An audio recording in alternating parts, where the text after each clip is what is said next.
In the year RE 500, a remarkable discovery was made, the Keltar potion. Humans were injected with this unique formula that could change and mutate their genes, giving them stronger bodies and longer lifespans. Humans now lived up to ages 380 to 400 years old. The results were spectacular. At the age of 50, people still looked like they were in their late teen years of 17 or 18. This was a big advancement. It was discovered that a person born could grow up till the age of 16 before looking ultimately the same for the following decades, aging slowly until they died. This was why 16 was the adult age in this new era. Location: Blue Sails Planet, year RE 4000. Oven Country, Supreme Honey City. The city of Honeycomb was a beautiful region, with every plant having an exterior texture resembling a honeycomb. The city was known to have the purest grade of honey and nectarine in the entirety of Blue Sails. But today, many were not gathered to admire the stunning city sights. The sun was up, and a massive crowd had flocked around the Grand Absolute Court of Order. Camera crews, regular folks, and many others stared at the live-streamed court proceedings inside. It's been 3,500 years since the world's leading administration, the Absolutes, took the stage in humanity's greatest pivotal points. And now, once every 6 months, the Absolute Court gives its absolute judgment to all major cases deemed too terrible for ordinary courts to handle. These cases all make headlines due to their grotesque and hideous natures. In just a day, over 500 people will have their fates decided by the Absolute Court. Blue pill, or red? Guilty, or not guilty? In every capital of every country or nation, there was an Absolute Court. It was the highest form of judgment the world had ever known, with the Absolutes having their separate enforcement powers built on one of the largest islands in the world, the absolute fortitude of justice. All nation leaders worked alongside the Absolutes. That was the order of the world. And today, all major cases in Oven Country would be dealt with by the absolute judges of justice. If proclaimed guilty, it was assumed all evidence had been looked at, with every nook and cranny checked. It was called the Absolute Court because there was no need to argue with the results. To get to the level where one's case reached the Absolute Court meant that the crime in question was too unspeakable and mentally disturbing. Many looked at the massive live broadcasts, raising their fists to those proclaimed guilty. Die scums! You don't deserve to live. Get out! Get out of here! Leave, leave, leave! Leave our precious Oven Country! In the live broadcast, one by one, the accused all line up with chained hands. Itachi Guru. Charges: manslaughtering 123 victims, assaulting 111 women, 59 robbery cases. Guilty. Bam. The mallet fell hard. Guilty. It wasn't a debate. There wasn't even a lawyer in sight for the accused.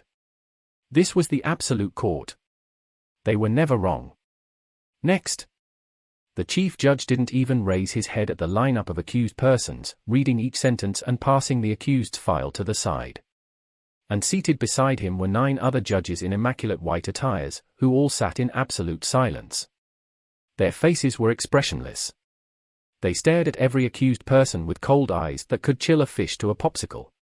And apart from the judges, the 2,000 guards in the room weren't easy either. Bain took a step forward, realizing there were 3 more court cases away from his. The person behind him caught him just in time after missing his step. Thank you, Bain politely thanked the youngster who looked no older than 16. 16, or 50? It was indeed very hard to say, making it difficult for Bain to figure out what way to address the youth. Thank you, sir, brother. The youngster behind him chuckled. 18. 18? Bain inwardly registered the youngster's age, thinking that he too just turned 16 3 months back. The strange youth had a strange glint in his eyes when staring at Bain. Soon, it will be your turn. But before that, why don't we play a little game to pass the time? Game? An uneasy feeling tumbled in Bain's belly when staring at the youth behind him. The youth had an air of mystery behind his smile, with an attractive but lazy aura that made anyone around him want to pay attention to whatever he said or did. The corners of the youngster's mouth raised higher, and his eyes squinted in unison. Take a look at the man about to be judged. Him? Bain's attention fell on the arrogant 25-year-old looking man at the front of the line. And simultaneously, the judge raised his head for the first time, briefly looking at the man in question. Since the many judgments were read out, the judge had kept his head down, passing through every file and proclaiming the final verdict swiftly. But this was the first time he raised his head, showing that this accused man should be either someone powerful and wealthy or someone too damnable.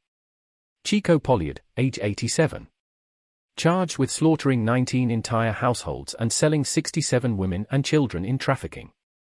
Bain observed the arrogant man whose crimes were being read. He stretched his neck, trying to see if the man in question would show signs of pity, remorse, or even disbelief. But when the man tilted his face sideways, Bain caught a glimpse of his smug look. Bain watched in silence.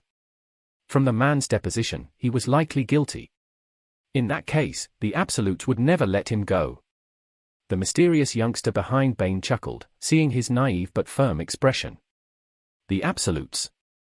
The youngster's grin broadened even more. Guess? Why don't we guess what verdict the judge will proclaim? Of course, guilty. Bain was about to whisper his thoughts but was silenced by the judge's thundering words. Not guilty.